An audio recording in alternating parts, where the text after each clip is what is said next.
Welcome to Earth Exposed. If aliens found YouTube, here's what they'd see wrong with our world in 2024. Imagine, for a moment, you're an alien race, light years ahead of us in technology, finally intercepting Earth's Wi-Fi signal. You decide to check out this YouTube thing and see what all the fuss is about. Well, buckle up, extraterrestrial friends, because you're about to be bombarded with some truly perplexing, often hilarious and occasionally terrifying realities of life on Earth. You see, on Earth we have these things called weather apps.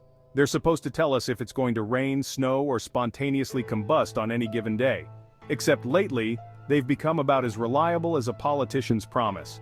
One minute it's sunny with a chance of mild breezes, the next we're battling a Category 5 hurricane named after a Greek god who's clearly having a worse day than we are. It's almost as if our planet's thermostat is on the fritz, with the dial jammed somewhere between balmy and oh my god everything is on fire. And the truly baffling part, we know what's causing it. We're pumping our atmosphere full of more greenhouse gases than a teenager's bedroom after a broccoli and bean burrito binge. Now you might be thinking, surely these intelligent Earthlings are doing something about this impending climate catastrophe. Well, here's where it gets really entertaining. Some of us are trying. We've got solar panels, wind turbines, electric cars that'll outrun your spaceship. Probably not, but we can dream. The whole shebang. But then there's the other half, the ones who seem to think climate change is a hoax perpetrated by, well, we're not sure who they think is behind it, but it's definitely a conspiracy of some sort. Okay, so we've established that Earth's climate is going through a rough patch. Think of it as a planetary hot flash, only less predictable and far more likely to result in mass extinction. But hey, at least our politics are stable, right? Oh, how we wish that were true. You see, on Earth we have this thing called democracy. In theory, it's a beautiful system where the people get to choose their leaders. In practice, it's more like a reality TV show gone horribly wrong with higher stakes and far less appealing contestants. We've got political divisions so deep you could lose a space probe in them. We've got misinformation spreading faster than a virus in a poorly ventilated conspiracy theorist convention.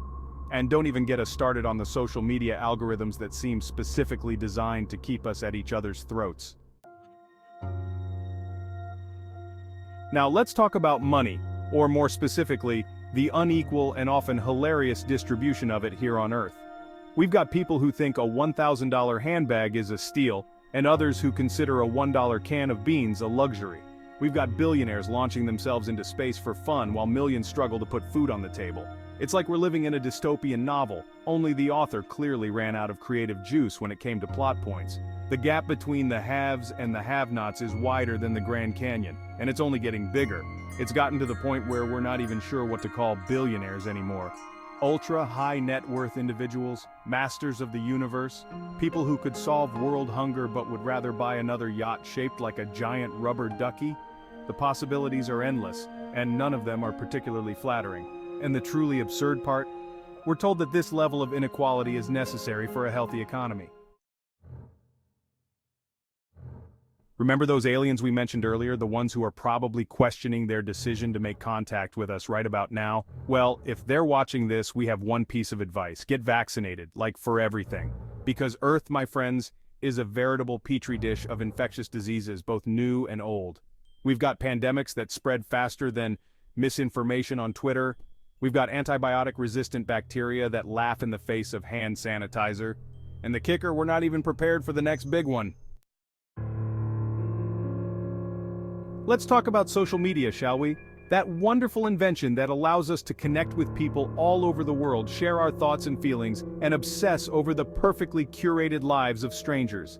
It's like a digital version of that friend who's always bragging about their latest vacation, their perfect relationship, and their ability to eat an entire pizza without gaining a pound. You know you should just unfollow them, but you can't help but scroll through their feed, comparing your life to theirs and feeling increasingly inadequate. We're addicted to our phones, our laptops, our tablets. We're constantly plugged in, tuned in, and turned on, even when we're supposed to be relaxing, spending time with loved ones, or, sleeping. We've become slaves to the algorithm, our attention spans shrinking faster than the Arctic ice caps. And the worst part? We know it's bad for us. We know that social media can lead to anxiety, depression, body image issues, and a whole host of other mental health problems. Remember that pristine image of Earth you had in your mind? The one with lush green forests, crystal clear oceans, and air so clean you could practically taste the oxygen?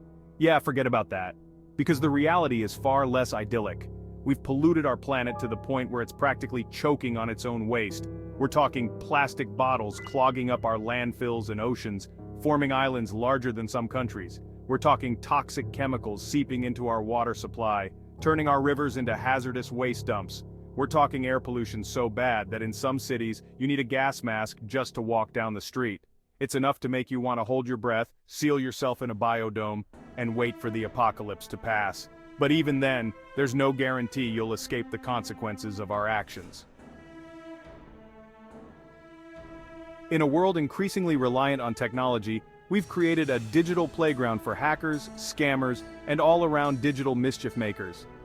Remember that time you used your cat's name and your birth year as your password for, like, everything? Yeah, those weren't the good old days. Those were the days when identity theft was as easy as guessing your favorite childhood pet. We're talking data breaches that expose our personal information to the highest bidder. We're talking ransomware attacks that hold our computers hostage until we pay a hefty sum in Bitcoin. We're talking fake news and deepfakes that erode our trust in reality itself. It's like the Wild West out there in the digital frontier, except instead of cowboys and saloons, we've got bots and phishing scams. Education, the great equalizer they call it, the key to a brighter future. Except it seems like someone lost the key, and now we're stuck with a system that's about as fair as a three-legged race where one person is wearing cement shoes.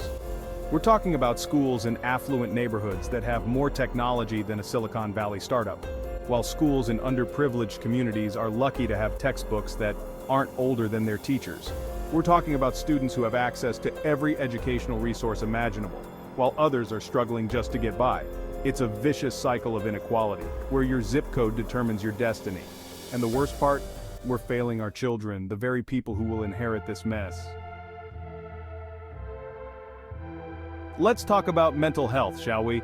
That thing we're all supposed to be prioritizing but often neglect until we're one bad day away from a full-blown meltdown. It's like we're all trying to outrun our own minds, convinced that if we just keep ourselves busy enough, the anxiety, the depression, the existential dread will magically disappear. We're a society obsessed with productivity, with hustle culture, with the relentless pursuit of, well, everything. We're constantly bombarded with messages telling us that we're not good enough, that we need to do more, be more, have more. It's no wonder so many of us are feeling burnt out, overwhelmed, and just plain exhausted. And the worst part? We're often made to feel ashamed for struggling, like mental health is a sign of weakness, something to be hidden away and dealt with in silence.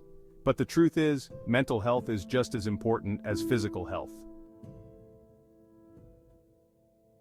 And finally, no discussion of Earth's problems would be complete without mentioning the elephant in the room war.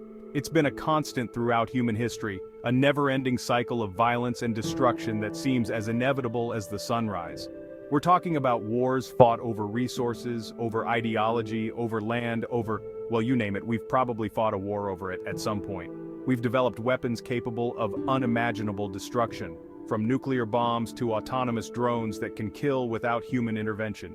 It's enough to make you wonder if we're hardwired for self-destruction, if peace is nothing more than a pipe dream, a fleeting moment of tranquility between battles. But even in the darkest of times, there's always hope.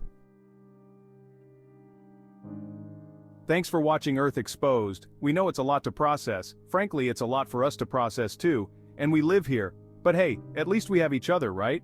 And by each other we mean all of humanity, and also apparently you, our new alien friends. Don't forget to like, comment, and subscribe for more eye-opening content. And if you happen to have any solutions to any of the problems we just discussed, please feel free to share.